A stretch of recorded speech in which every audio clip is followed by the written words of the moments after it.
And let's begin by turning to page 260. 260.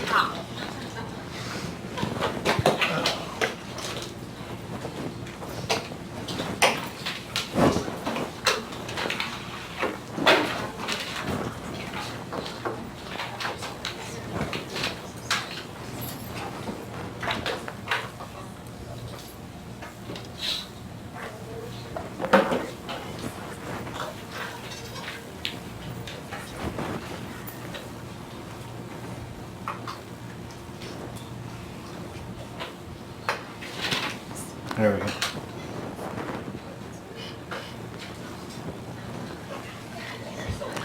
Okay, well, it all comes down to this. Oh, let's talk about the schedule. Why not? Schedule's on page 6, I believe. Yeah, page 6. Excuse me. Well, as you can tell, today will be the end, and April 17th will be next Tuesday. That'll be exam number 3. I'll go through what's on it at the end of class today. And then, for those in this room anyways, your final exam will be 2 weeks from next Tuesday. 3 weeks from today. May 1st. At least I think it is. Did they tell you that? Yeah. That's the date I was given. And the time, again, for both tests, why don't we make it 8 o'clock? Again, no sense coming in early to take a test. You got plenty of time. So we'll do, next week, we'll do 8 o'clock for the test 3.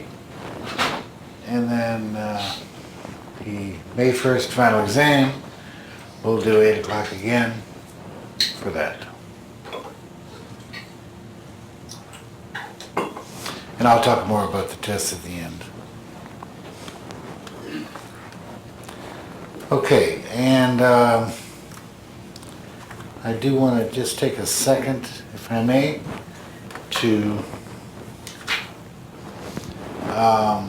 thank Henry, by the way, Henry Santabria, who you hear me talking to all the time, and once in a while he'll show his lovely face on the screen. He tries not to. But he's sitting off-site, usually in one of the Kaiser buildings or occasionally at home. Lately he's been signing in from home. And he controls this entire broadcast and has been doing the same thing with me for about 15 years. So he's very used to anesthesia. In fact, he's listened to anesthesia for 15 years. He can probably give anesthesia. I think so. Henry, you listening to me? Yes. It's been my pleasure, John. Yeah, thank you very much. And thanks for all your help in the background and answering all those phone calls, frantic from around the country. I can't connect. Where is he? I can't connect. But anyways, thanks, Henry. Appreciate it. You're very welcome. Another year down the drain. And I want to thank Art Hupka, who's, as you've heard me talk, seen his handouts in my book, is a pharmacologist extraordinaire from Westminster in Salt Lake City, and he's been with me on this class for several years. He helps out explaining what I can't and coming up with nice graphics, and overall does a great job. I just talked to him on the phone the other day, and he's working on next year's book already. So thanks to Art for that. I want to thank all the coordinators from each site who run this class for their particular program and give out the exams, and they do all the correcting and keeping the grades, etc., etc. Thanks for all your help throughout the year, throughout both semesters. So we're almost to the end. A couple more tests and we'll be there. So I'd like to again, to thank everyone for all their help. There's a lot of people that work hard to go into this class for the year.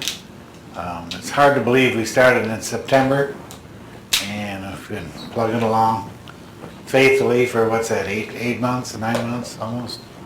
But in the beginning, when we first met, I said my goal is to, number one, I have 2 goals. The first is to just teach you the basic facts of pharmacology. Anybody who wants to walk into an operating room and put someone to sleep has got to know some basic facts about the drugs. Who do you give them to? Who don't you give them to? How do they work? What do you do if something goes wrong? Etc. It seems so basic now. Everything seemed so foreign in the beginning.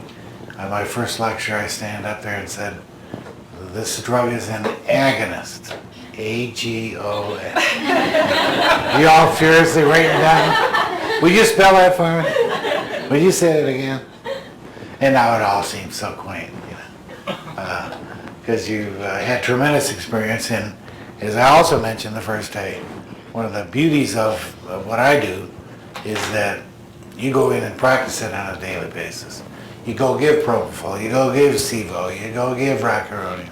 So you do these drugs in your daily practice, giving them to patients, and therefore it makes it a lot easier for me to stand up here and say, well, propofol makes the blood pressure go down. Well, duh.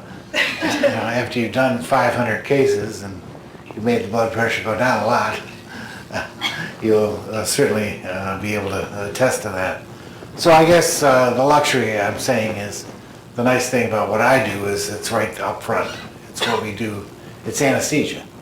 And a lot of people who teach do a wonderful job and teach very important stuff, but being more obscure, maybe they don't run into it on a daily basis, and it's harder to remember, takes more study at the end, and so on. So that's what I think the luxury of pharmacology is. For those, also I said that my number 2 goal, probably the most important goal, or as important, was to give you some background or a feel for what pharmacology is, the terms, what the terms mean, well, how we look at drugs. I want to make you look at drugs differently and what you can do with them and so on. And because that's going to be your practice for the rest of your career. As of today, you're not going to have me to stand up here and tell you about this drug or that drug, but you're still going to have to know about this drug or that drug. So you got to have something to frame of reference, I guess would be a way to put it in context. When this new IV induction drug comes out, how do you compare it when this new gas anesthetic comes out in 10 years, or I don't know what? How do you compare it to Sevo and all the rest? So give you a basic idea of what pharmacology is, the terms and the concepts, and I think we've been able to do that as well. So thanks all to you. You worked hard all year, I know you did, because you took 6 tests, 2 more to go, so you're almost done. But everybody's done well, I can tell. The grades, of course, from around the country, and ours, the questions I get, the comments I get, the phone calls, etc., they've all been very positive, and I know that it's been a lot of work for you, but you got to learn the drugs because that's what we do every day. So congratulations. It's a year down the drain, 1 more to go. Won't be able to say that again next year. There'll be 2 more to go next year. You escaped by the skin of your teeth. So anyways, yeah, let's get going. Page 260. And then I will talk about at the end. We don't have much left to cover, but I do have a few things I want to talk about. So let's do that, and then we'll talk about the Farm 3 test. I'm sorry, Test 3 and the Farm Final. So we'll do that at the end. I'm just going to keep going until I'm done. I'm not going to have that much today to do. I know you got a test after this, so you can spend more time on what you need to do for that.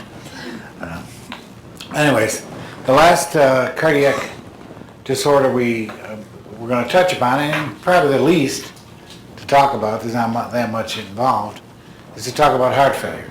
So we've been through arrhythmias, hypertension, angina last week, and then heart failure is the other big of the big four. Cardiac diseases, becoming more and more prevalent all the time, likely due to the fact that we're aging and we're living longer, and so there's more heart failure patients.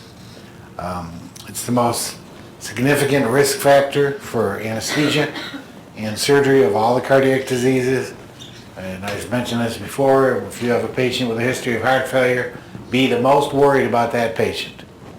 Patients with angina, worry about them. Hypertension, worry about them all. But most of all, worry about patients with heart failure, because they have notoriously the worst outcomes for major surgery or any type of surgery of all the cardiac diseases we deal with. Now on page 260, there's a classic classification for heart failure. In the top, I put in what's called the New York Heart Association classification, and that's been used for, well, I think this is since 50 years ago. And as always, it's mild to more severe. So class 1 is no limitation of ordinary physical exercise, does not cause fatigue, dyspnea, or palpitations. Class 2 is slight limitation of physical activity. Class 3 is a marked limitation, and class 4, you're going to have a cardiac transplant because you haven't got much of a heart left. So that tends to be the way they classify them. Now, the American College of Cardiology, oh, they don't like that, and they want to come up with a newfangled thing. So this is their newfangled classification of heart failure on the bottom of page 260.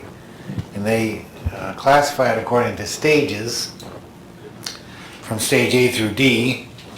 And so you can see stage A, you have a high risk for developing heart failure. Maybe you have a history of MIs or cardiomyopathy or something like that. Patient description, you see this is someone with hypertension or CAD, severe diabetes, or a family history of cardiomyopathy. Class B is somebody with, quote, pre-heart failure. There's somebody with a previous MI, left ventricular systolic dysfunction, or valvular disease of some kind.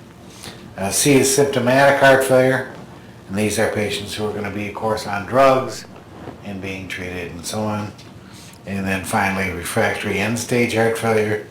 These are patients who are essentially cardiac cripples and are going to require severe interventions, usually heart transplant or whatever.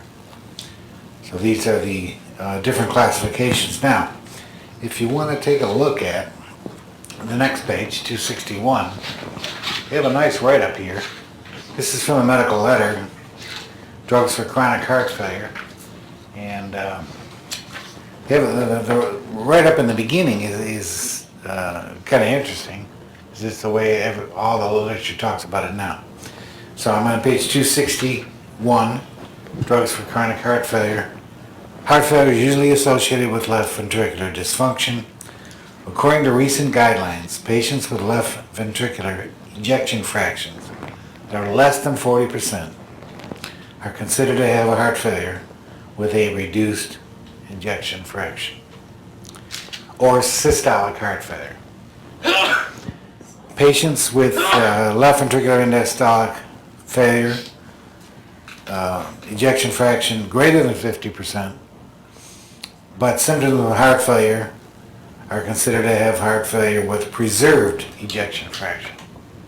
So they break it down nowadays, in modern days, to people with a low ejection fraction or a preserved ejection fraction. But either way, they can have similar degrees of heart failure.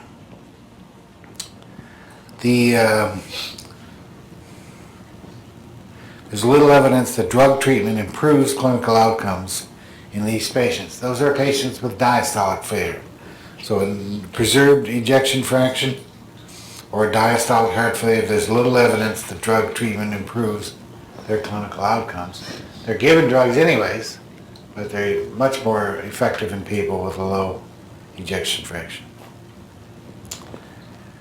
Treatment of acute heart failure is not included here, while treatment of acute heart failure, which is pretty much what we do, is just basic inotropes.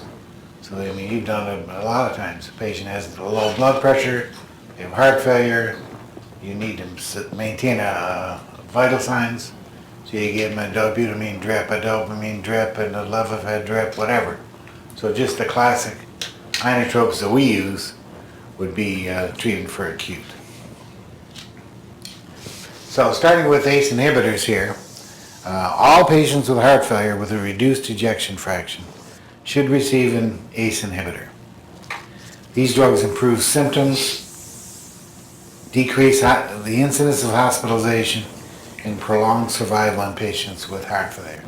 Now, one of the biggest pushes by the Joint Commission, and this has been a central event that hospitals have to answer to, they always pick a couple of sentinel events and they keep them going for however many years.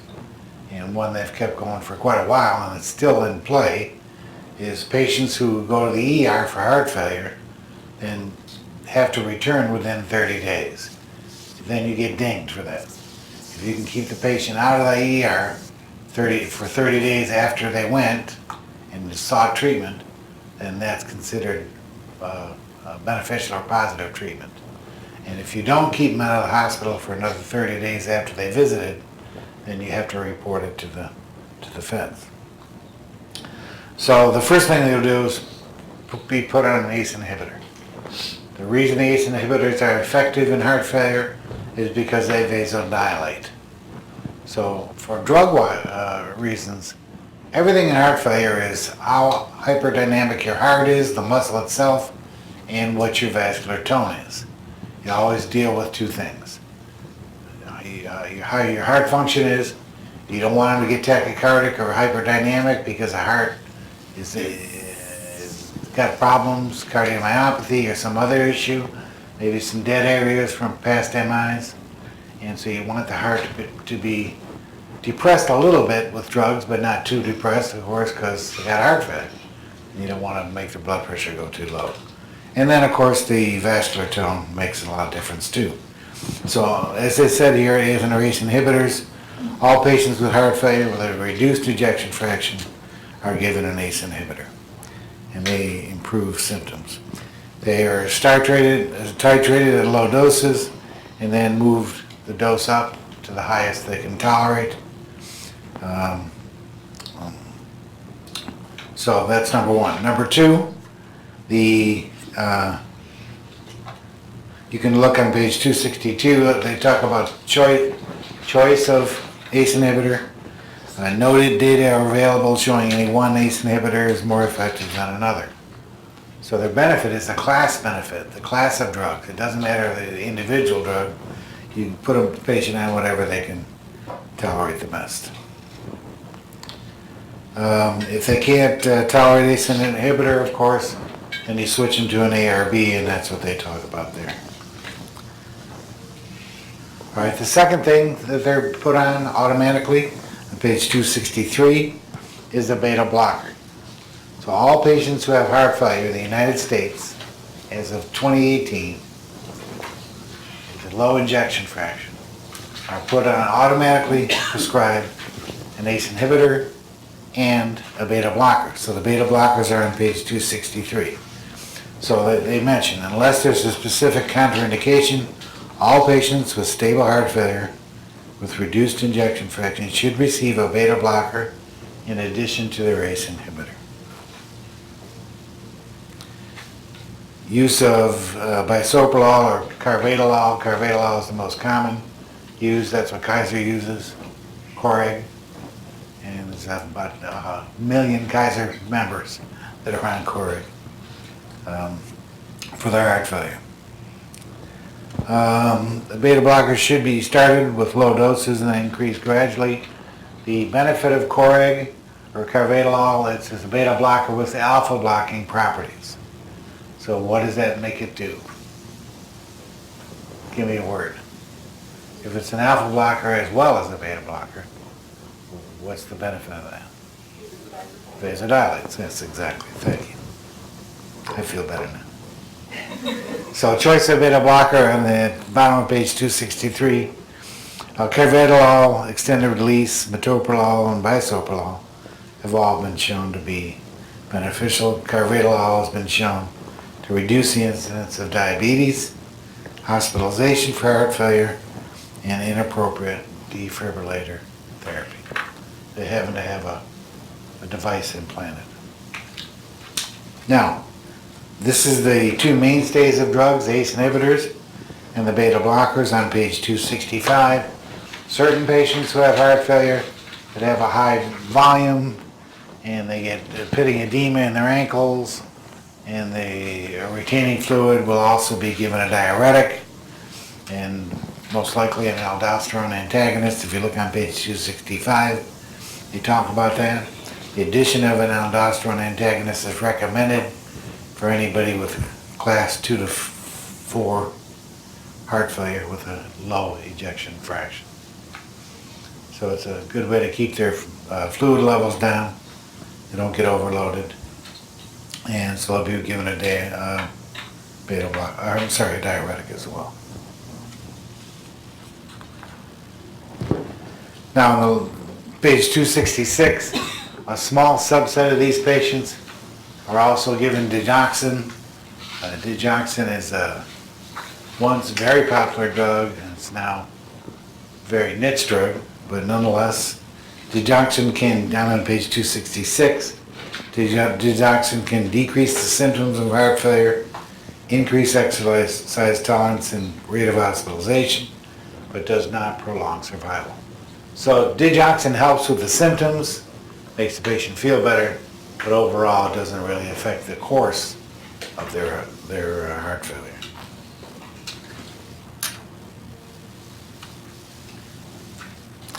Now, if you look at page 267, here's a little article from the British Journal on anesthetic relationship to heart failure. And I won't go through it all, but I did want to say the first paragraph. If a patient presents for surgery, I'm on page 267, it's unrelated to their heart failure, just going for surgery and they have a history. The two principal cardiac events to control during anesthesia are myocardial depression and peripheral vasodilation. So when you see somebody with heart failure, you think, how am I going to control their heart? You want to make sure they don't get tachycardic and they get light and they get hypertensive and so on, because it's going to put a strain on their heart. At the same time, you don't want them to get hypotensive or depress the heart too much, because then they're not going to have enough pressure to sustain a decent vital signs. And then secondly, you worry about peripheral vasodilation or constriction, depending on the situation. Now they go through in these 1, 2, 3, 4 paragraphs, talk about restrictive cardiomyopathy, dilated cardiomyopathy, and hypertrophic cardiomyopathy, and whether you should allow them to get tachycardic or vasoconstrict or vasodilate, and that's something for the SAS will teach you to worry about. Because drug-wise, there's no pharmacology involved here. But basically, you just want to control those two things. And we already know how to do that. Make sure they get an ACE inhibitor, make sure they get their beta blocker. If they need inotropic support, then give them the appropriate inotrope, levofab, dobutamine, dopamine, whatever they happen to need. Now, the next thing I want to do, or what I want to do is go off on the side a little bit, go to the next page, and I want to talk about inotropic drugs a little bit, more specifically of Digitalis, but let's go to page 268. Now this is my thing, I just made this up, but these are the 5 ways that you can stimulate the heart, or an inotropic effect in the heart. If you want to get it with a drug, if you want to give a drug that kicks the heart, then how can you do that? Well, we already know. Number 1, you can give a beta agonist like dopamine or dobutamine or epinephrine or norepinephrine or whatever. Give a pressor. Number 2, you can inhibit the sodium pump. That's Digitalis. That's how it works, and we're going to go through that in a second. somehow or other you can increase calcium. You can give IV calcium in the heart room or whatever if it's low, or any way that you can raise calcium in the heart would be effective. You can give PDE3 inhibitors like milrinone. We've talked about that before. That was mechanism number 10 from the last exam. And glucagon is also a cardiac inotrope, which is not really used as such, but nonetheless still works. Now you can see from this little diagram I have on the bottom, and I'm going to go on the camera and point.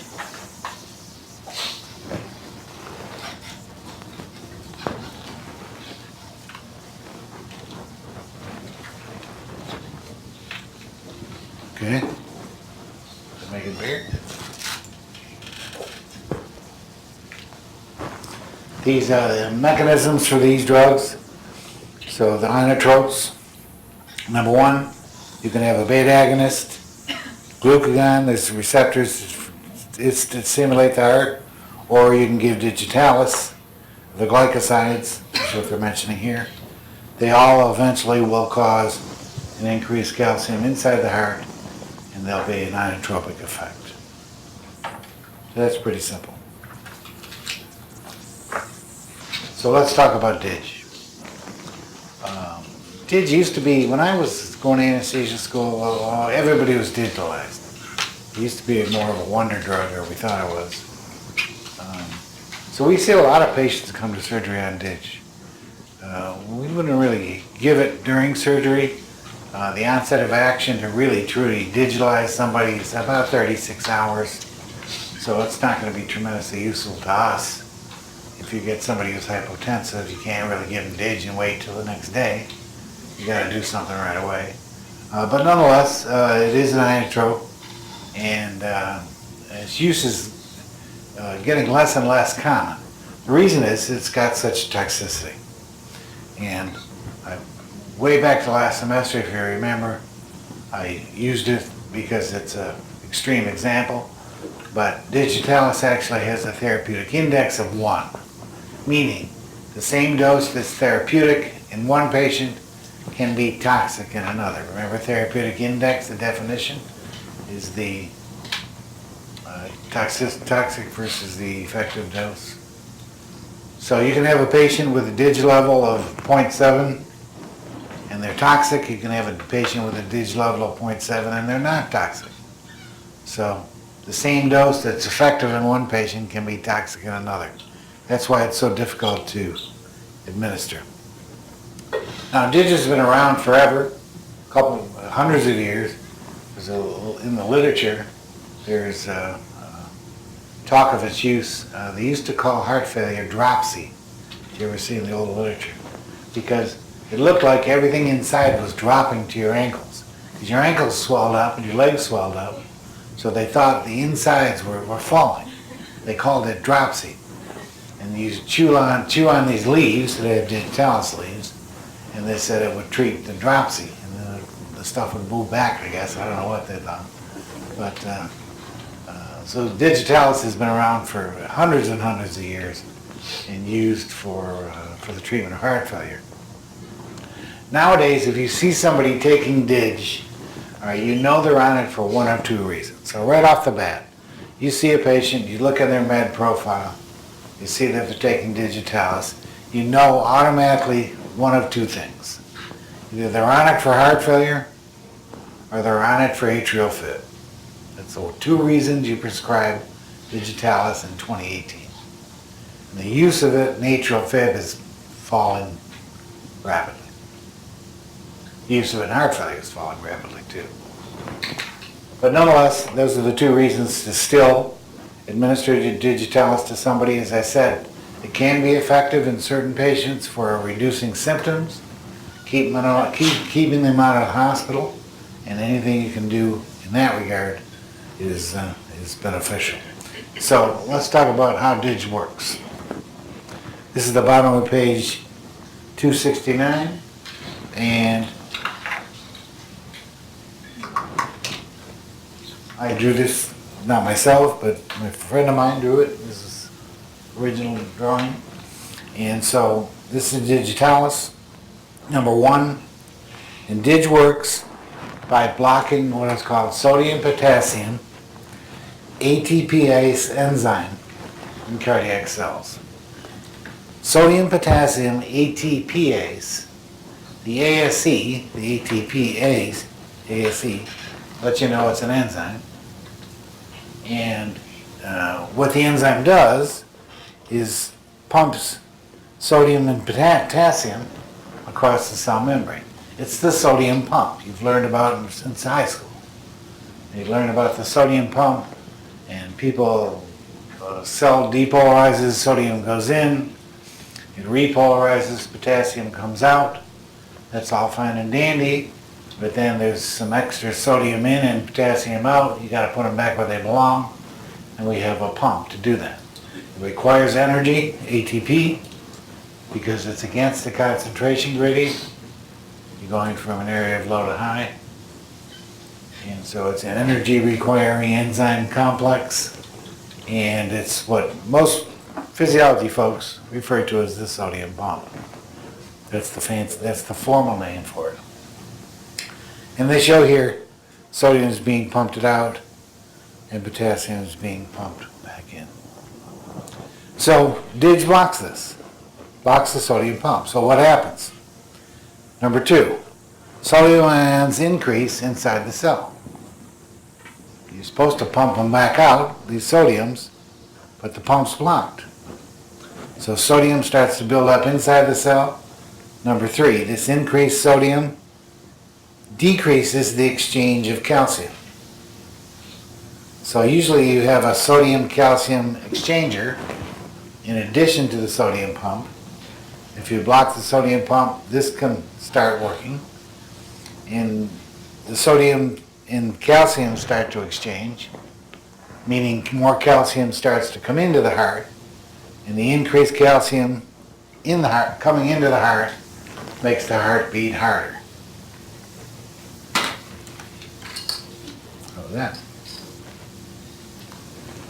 Anytime calcium goes up in a muscle, the muscle works better. If you can increase calcium in the heart will be more functional. It'll contract more strongly. It'll increase the force of contraction. Let's say it again. Dig blocks the sodium pump. By blocking the sodium pump, it allows sodium to build up inside the cell. So something's got to give, and what is give is there's a secondary pumping mechanism that's called a sodium-calcium exchanger. So the body starts allowing two sodiums to go out for every calcium that comes in, and the more calcium that comes in, then the heart beats harder. That's pretty straightforward. So Dig makes the heart beat harder by allowing an increase in calcium in the heart. It does it. The receptor for Dig is the sodium pump, sodium potassium ATPase. Everybody with me on that? Now,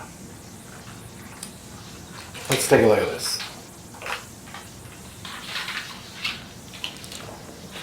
And there's the description of that figure. It's in my chapter 13. So, number one, sodium potassium ATPase is inhibited, resulting in an increased intracellular sodium. Number two, increased sodium produces a decrease in the exchange with sodium-calcium, and increased calcium increases muscle contraction. So, let's take a look at this thing on the bottom. That's all fine, and Dig does make the heart beat harder. It's just one benefit, but it also can cause a lot of toxicity. The big thing you worry about toxicity-wise is arrhythmias. We'll talk about that in just a second, but I want to show you on the next page.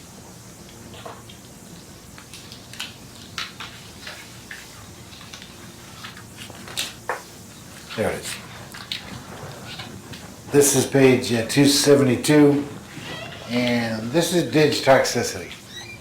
And the classic Dig toxicity is grandma comes to the ER, throwing up, having vision problems, having cardiac changes, blood pressure and heart rate changes and so on. And come to find out they've taken too many Digitalis tablets, or somehow or other mistaken the doses, and they've got a little bit too high blood level, and they require some sort of treatment. And the classic for digitoxicity is this: GI symptoms. So look at this: anorexia, nausea, vomiting, diarrhea. Well, they pretty much go hand in hand, don't they? I mean, if anybody who has diarrhea, anorexia, and nausea, they kind of, all three of them kind of fit hand in hand, don't they? You've all had that. They got neurological problems, the headaches, confusion, some of the neurological changes, personality changes, malaise, fatigue, etc. They have visual problems, and this is usually the key trick. The physician looking at it in the ER, and the patient says, everything looks purple, everything looks red. It feels like I got a pair of yellow sunglasses on. They have color changes in their vision. They have flashing lights, and these things are happening in their visual field, especially any kind of colored vision, usually purple, but any color. That's a real classic sign of digitoxicity. If you're an ER physician, you hear that, you're going to do a digital right away, because that's what you think. So they said colored vision, green, yellow, purple, halos, flickering lights, etc. Some sort of visual change. Then finally, cardiac changes. And of course, the cardiac changes is what you worry about. Nobody's going to die from colored vision, but they are certainly going to have problems if they have severe cardiac arrhythmias. And as I mentioned here, any arrhythmia can be attributed to digitoxicity. For years, they looked at the cardiac patterns and said, is there one arrhythmia we can look at that lets us know that this is digitalis? And the answer is no, there isn't. You can have pretty much any arrhythmia under the sun if you get into dig toxicity. So every known cardiac arrhythmia has occurred secondary to digitoxicity, including, and then you can fill in the list. So let's go back to page 270, take a look. I'll try to make this a little bigger. I picked this study. There's a million of them. I could have picked any one. I picked this one. This was a study done looking at digitoxicity. So they're looking at the dig level the patient had and whether they're toxic or not. So this is the percent toxicity plotted against their serum dig level. So you can see that as long as their dig level was below about 1.5, this way, they're non-toxic. If their dig level was above 3 here, they're 100% toxic. So if it's below 1.5, they're fine. Rarely would you see dig toxicity. If it's above 3, you'll always see dig toxicity. And the gray area is this area between 1.5 and 3, right here. Some patients are toxic, some are not. A normal dig level is considered anything up to 2 nanograms per ml. So a normal dig level is anything up to 2. So here's a patient with a dig level of 1.9, we'll pretend. They could be fine or they could be toxic because there's an overlap, and that's the problem having such a low therapeutic index. So dig level tells you something, but it doesn't tell you everything. Now, the types of arrhythmias noted in this study with dig toxicity, 24 of the patients had atrial fib with PVCs. Well, that helps because, guess what? The reason you give dig is for atrial fib. So now you got a patient coming in the ER that's in atrial fib, that's taking Digitalis, and you got to ask yourself, well, is it because they don't have enough on board, or do they have too much? The same result is happening, side result, from the patient taking DIGs. You don't know whether it's too much or too little. So that's confusing. Then, of course, you can see every other kind of arrhythmia known to man. So my point from all this is the same DIGs level that's therapeutic can be toxic. The toxicity can be serious, as in lethal arrhythmias, and so it needs to be addressed. Now, the half-life of DIG is about 36 hours, day and a half. So if your patient is symptomatic, but it's not cardiac threatening, let's say they just have visual changes and they're nauseated, maybe some GI diarrhea, something like that, you can just hold their dose of DIG and just wait. The blood level will fall and they'll be fine. So sometimes waiting is all you have to do. If somebody's having active arrhythmias of some kind, then you might have to treat the arrhythmias. So it depends on the severity of the patient's issues. Now, we'll come back to that in a second, but let's take a look at the last conflicting issue. Relationship of potassium level to DIG. Right. Here's what can happen. Say that patient has a DIG level of 1.9, so it's right borderline upper level. And if their potassium is 3, they can be toxic. I can have the same patient with a blood level of 1.9, but if the potassium is 5, then they're therapeutic. So not only do you have to worry about the DIG level, but you've got to worry about the serum potassium. There's 2 measures that you need to look at when somebody has potential DIG toxicity. You've got to look at their DIG level, and you have to look at their serum potassium. There are 2 parameters that go hand in hand. The DIG level only tells you a certain amount. If I get somebody's DIG level and it's 3.9, I know they're toxic. That's it. But if I get somebody's DIG level and it's 1.7, well, then if their potassium is high normal, they could be okay. If it's low normal, it might be toxic. So you'd have to look at that too. So it's a pretty complicated picture. I just want to point that out. Now, what you would treat this patient with is just give him some potassium. Raise his serum potassium to the high normal, and maybe that'll get rid of the DIG toxicity. Otherwise, you got to wait a day and a half half-life. So, let's talk DIG and anesthesia just for a second. You're not going to give Digitalis during surgery. I can guarantee you won't. We never do. It's just not a useful drug, and it takes too long to work, and it's just not going to be done. So our involvement with somebody with Digitalis and anesthesia is we're going to see patients that are taking it.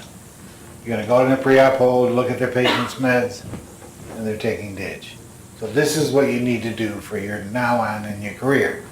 If you go to see a patient and they're on DIG, number one, why are they on it? There's 1 or 2 reasons. Either they got an atrial tachyarrhythmia or they have heart failure. So find out which it is. And number 2, if they have a DIG level, look at it. Almost never, you'll almost never have it. But if in fact you did, nowadays with outpatient surgery we almost never have labs. But if somebody from the cardiac unit and they've been in the hospital a while, maybe they have one. That'd be nice to know. I'm not saying get one, I'm just saying if they have it in their chart, take a look at it and see what their level is like. Number 3, what's their serum potassium? Because that's going to give you an indication of toxicity. If their serum potassium is 2.4, they have low potassium, then you can say, well, maybe if they have some cardiac problems and they're on DIG, maybe I just need to give some potassium. And finally, look at the efficacy. Is it working? Are they still in atrial fit? Are they still having symptoms of heart failure, or are they under good control? when was the last time they took their dose. You want them to take the dose all the way up to and including the day of surgery. Now, if they miss a dose of Dig, I would say of all the medicines, cardiac medicines somebody can take, if they're on Digitalis and they miss a dose, that would be the least worrisome to me. Because the duration is a day and a half. It doesn't go very far, very fast. So let's say they come to surgery and they miss their dose and they started taking it the next morning, they'll be fine. I would say of all the drugs, that's the one you have to worry about the least. Besides, they're usually treated with other, that's not their sole anti-heart failure drug. So these are the 4 things you need to look for. Why are they on it? How much do they take? What's their level if they have one? You almost never have that. What's their potassium if they have one? You almost never have that. And what's their indication? I mean their efficacy. Is it working? Do they have heart failure or not?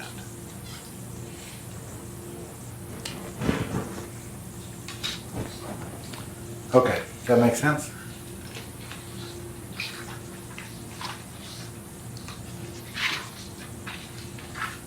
Now, there is a drug, I put this in here, I'm not going to ask you this ever, but I stuck it in here, just for completeness. There is a drug that you can use to treat Digitalis toxicity. It's called Digibind. I don't know if you've ever seen it given, it's rare, but nonetheless, this is available. And Digibind is an antibody to Dig. They actually have what do they call it, group of sheep? Flock of sheep? What herd of sheep, okay. They have a herd of sheep in England that are there just to grow antibodies to Dig. So they give these sheep Digitalis, they have an antibody reaction, they purify the antibody, they make it a drug called Digibind, and so it's an antibody to Digitalis that is actually produced or raised in sheep. And Digibind, it's about $10,000 a dose, so it's pretty expensive. It's only used for life-threatening Dig toxicity. For example, these are the indications from the company. This is their own literature. Life-threatening Dig or digitoxin overdose. This is somebody who took greater than 10 milligrams of Dig or 4 milligrams of digoxin in children. They have severe hyperkalemia, life-threatening arrhythmias, and so on. They don't respond to normal antiarrhythmics. You got to get the Dig level down so you can give them this Digibind. It's an IV preparation given over a 30-minute period, for example. It'll bind Digitalis directly, just like an antibody-antigen reaction, and can be life-saving. So there's a treatment. You'll never see it given. You'll never use it, but just so you've heard about it. It's called Digibind.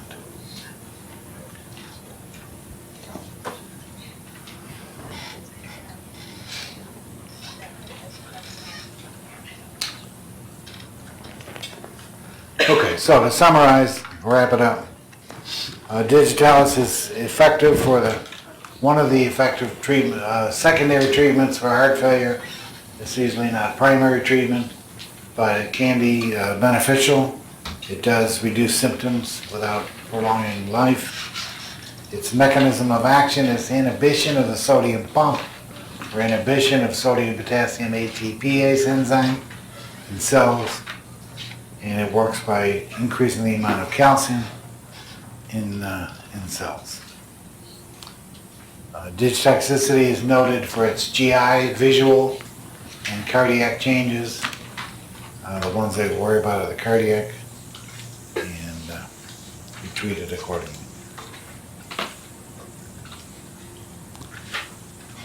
Okay, any questions about any of that? Yes?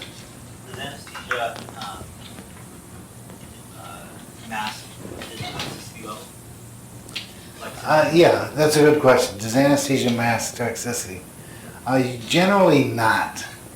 If they're showing Dig toxicity, other than the very minor, like GI stuff, when you're asleep, you're not going to see that. But the cardiac, probably not. It's going to happen anyway. So anesthesia, if they have ditch toxicity, it's going to exhibit itself no matter what.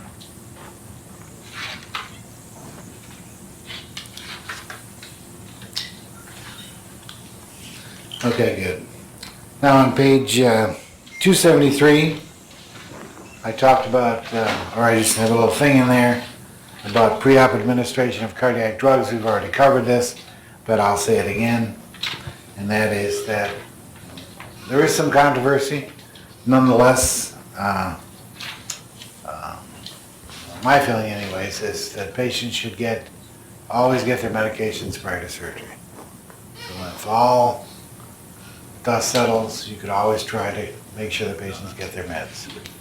If there's any exceptions to this, it is with ACE inhibitors.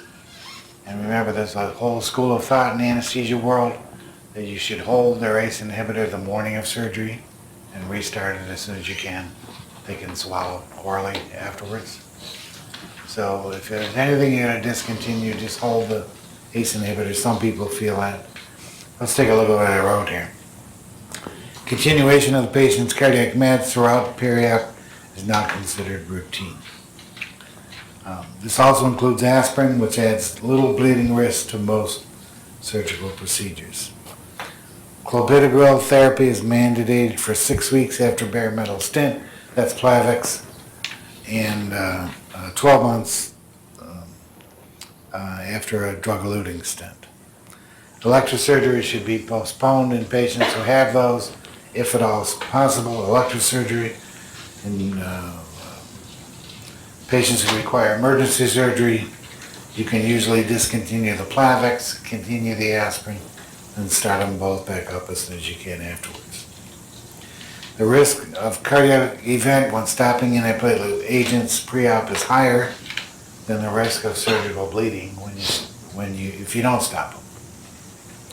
So antiplatelet therapy should be maintained in all situations where the risk is low. The exception is surgery in a closed space, such as in a cranial or in posterior eye chamber, or surgery associated with massive bleeding. They always list prostate surgery in that, and there you go. We wrote an article on this. I get the ANA Journal.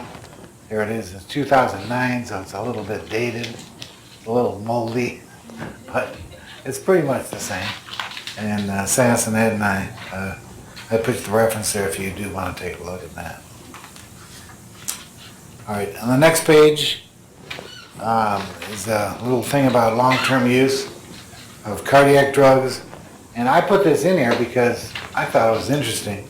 There's a whole body of folks now that are trying to say, well, if somebody had an MI and I put them on a beta blocker and they were 42, do they have to take the drug until they're 80? I mean, it doesn't come to a point where maybe I can take them off it sooner or later, eventually. I mean, do you have to take these medications forever? So they're talking on page 274, long-term use of cardiac drugs, and maybe we should start thinking about thinning the herd a little bit. You see patients, taking some of these medications out of there. How many times do you go and see a patient pre-op and they got a list of medications 2 pages long that they're taking, and it's like, how can their heart possibly know what to do? One makes it goes up, the other one down. There are 5 different doctors are sending them different medications. It's a mess.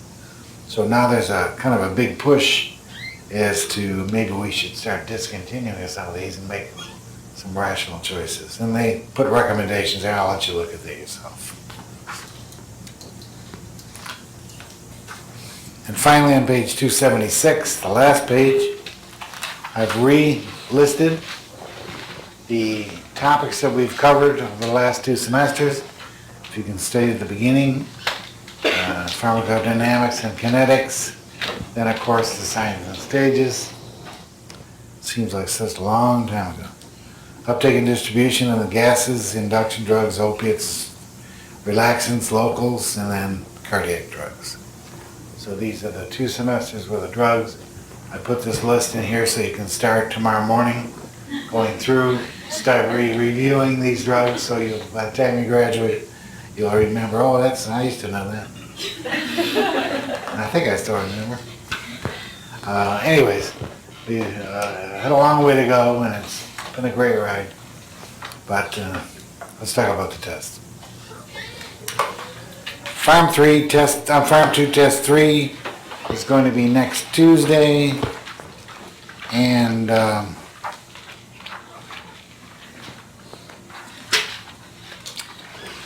where's my little list here? It's 75 questions long, and let's look at, oh, here it is. Start on page 174. 174.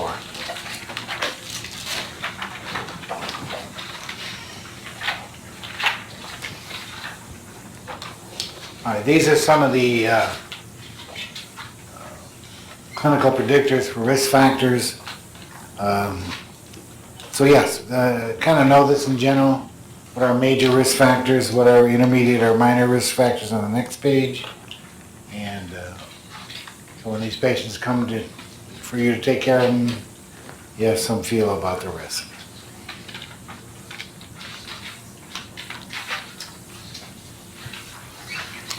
On the page 177, these are procedural risks. That is, what type of procedures the patient comes that opens them up to the greatest risk, high, intermediate, and low. And of course, you can take a look at that as well. The first topic is arrhythmias, so if you want to go to page 179, classification of antiarrhythmic drugs. Yes, I'm going to ask you this. What is a class 1 antiarrhythmic? And you would answer to me, sodium blocker. Class 2 is a beta blocker. Class 3 is a potassium channel blocker, etc., etc. So the bottom of page 179, the classification of antiarrhythmic drugs. And page 184.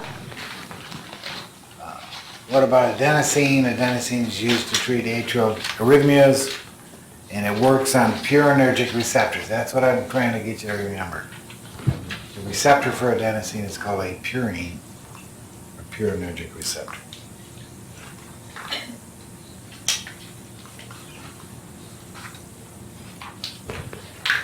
Now, drugs for cardiac arrhythmias, that starts on page 189. Treatment guidelines, drugs for cardiac arrhythmias. And if you look at the next page, it kind of summarizes it all right there. If you have an atrial tachyarrhythmia, what are you going to give? Calcium implant blocker. If you have a ventricular arrhythmia, what are you going to give? Amiodarone or lidocaine. If you have torsades, what's the treatment? Magnesium.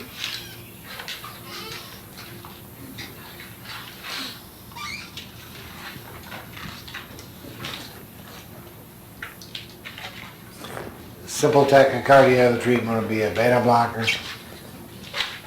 Bradycardia, the treatment would be atropine. So we'll give you a little matching thing, and you match the arrhythmia with the treatment. And that continues on to page 191. For cardiac arrhythmia, or cardiac glycoside, Digitalis-induced arrhythmias, you just treat the arrhythmia according to whatever it is. You know, what you would normally do. So if it's atrial or ventricular or whatever, you go from there.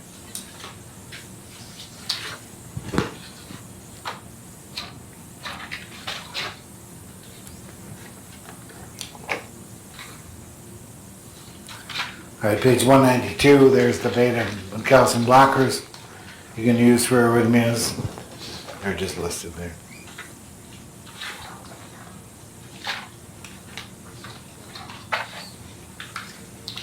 All right, next is, yeah. Oh, no, I'm not gonna ask a dose. I will not ask a dose.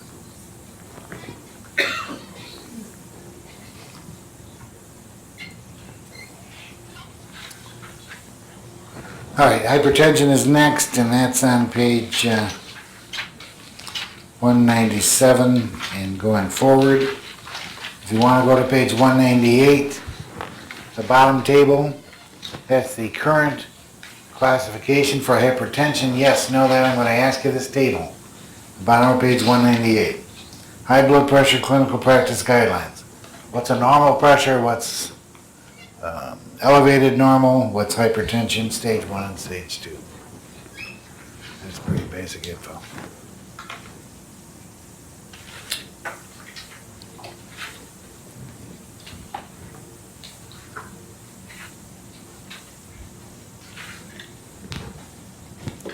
Now for the antihypertensive drugs, starting on page 216.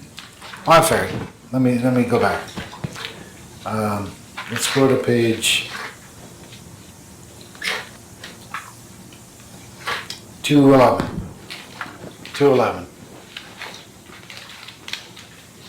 And what I want to point out, the next couple of pages, I'm going to ask you how these drugs work. Basically, that's what I'm getting at. How does a drug, why does a diuretic make your blood pressure go down? Why does a beta blocker make your blood pressure go down? So be able to answer. There's 5 main classes of antihypertensive drugs. ACE inhibitors, ARBs, beta blockers, calcium blockers, and diuretics. So be able to say for each of those, how do they work? How do they make your blood pressure go down? So on page 211, this is the angiotensin system. So obviously the ACE inhibitors work by blocking conversion to angiotensin 1 to 2. I'm sorry, angiotensin 1 to 2, yeah, that's right. Then the ARBs work by blocking the receptor.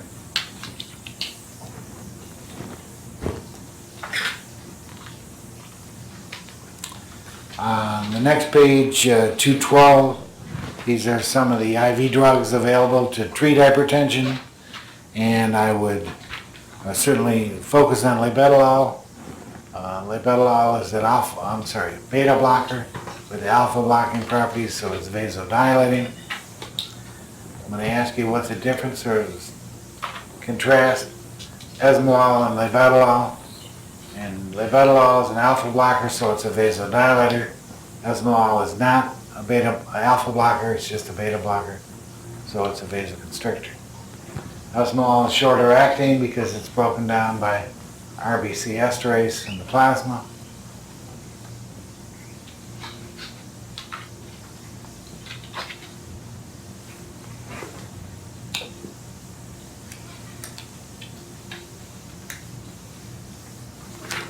The page 213, what about nipride? Works, the nitro group makes it a vasodilator, 213.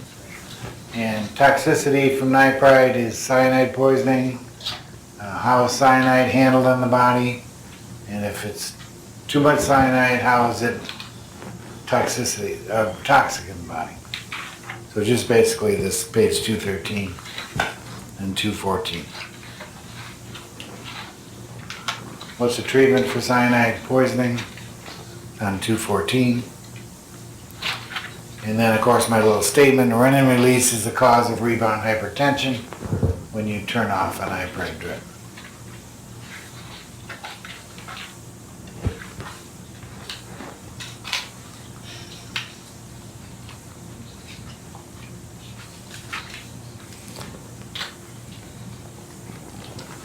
I'll give you the classic one, I already told you this, but I'll tell you again. Oh, what if you have a patient whose blood pressure is 180, I don't know, make it up, 180 over 130, and their heart rate is slow?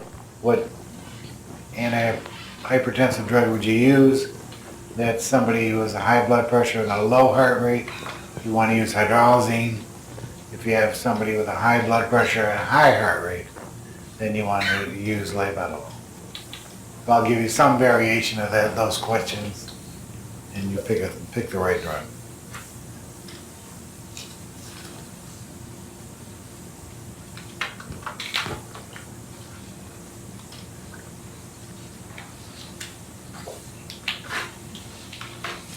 Okay, then page 224 and so on, that's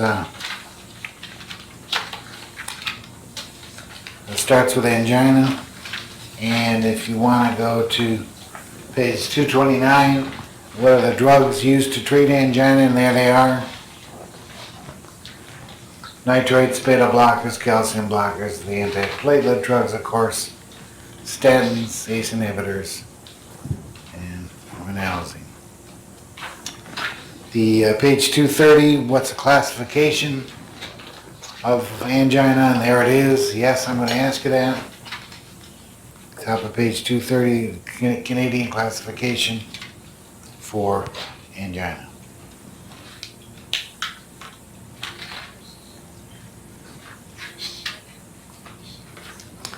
Then on page 233, basically the same question I said about the antihypertensive drugs. I'll ask you the same thing about the anti-anginal drugs. That is, how do they work? How does nitroglycerin make your blood pressure go down? Or how does nitroglycerin make your angina go away? More specifically, how do beta blockers make your angina go away? Calcium blockers. So all the stuff that's on this page.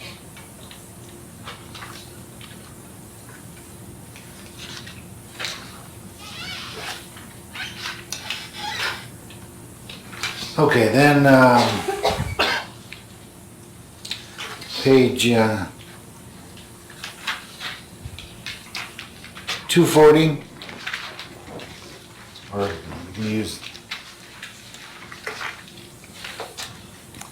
different types of angina. What's the drug of choice for each? For chronic or exertional angina or stable angina, the drug of choice is beta blocker. For variant angina, spasmodic angina, the drug of choice is a calcium blocker.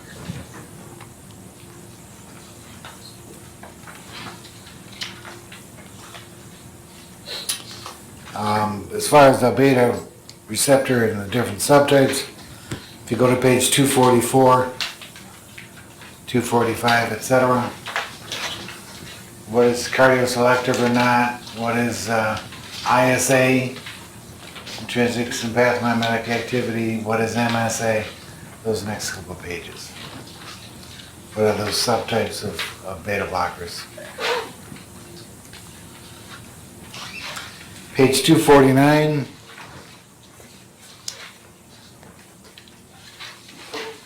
How do you manage a patient who's taking beta blockers and it comes to surgery? That's pretty basic stuff, and so you take a look at that.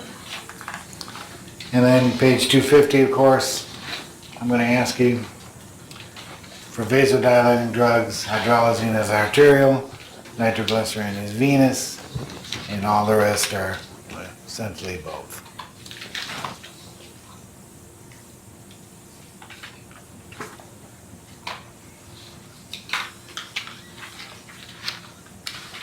And on 259 finally, those are the drugs used to treat angina, so just be familiar with that. And then for today's medications, read the little blurb on congestive heart failure. It's just a couple pages. It's starting on page 260, and a little stuff about DIG. And there you go. Question? Is asthma on this one? Asthma? Asthma. Asthma, no. Asthma not on the test. Asthma's on the final. Thanks for asking me, because I wanted to remember to say that. I'm just going to ask you, asthma, the stuff we talked about, only the, how do you treat a bronchospasm under anesthesia? That's pretty basic stuff. Question? For the congestive heart failure classes, do you want us to know both types? Classification? No, just the New York heart. On page 260, question is classification, no, just know the top one. That's the most common. The final exam is again the same as last semester, just a compilation of questions from the previous 3 tests. 100 questions total, and there you go. If anybody has any questions, then feel free to call me or email me or whatever. I can't think of anything else I forgot. Anybody have any other questions? All right, well, best of luck for the rest of the time. Of course, I'll see you guys every day, so it doesn't matter. But for those remote, best of luck for anesthesia. I hope it works out for you. It's kind of a niche field, but those of us who are in it love it. And you need a certain personality. If you haven't spent more than a month or two in the OR, which you have, you realize that there's a certain culture involved within the anesthesia group. We're an odd group of people. I always say, you know, we're a little bit hard to take, but we grow on you. We're actually pretty friendly once you get to know us. So anyways, I'm sure it's going to work out great, and congratulations on all your hard work for this class. And so good luck on the test. I'm done. I quit. Thank you. Oh, chapter 13 in the book, by the way, has all this stuff in it. So make sure you read chapter 13. All right, thank you.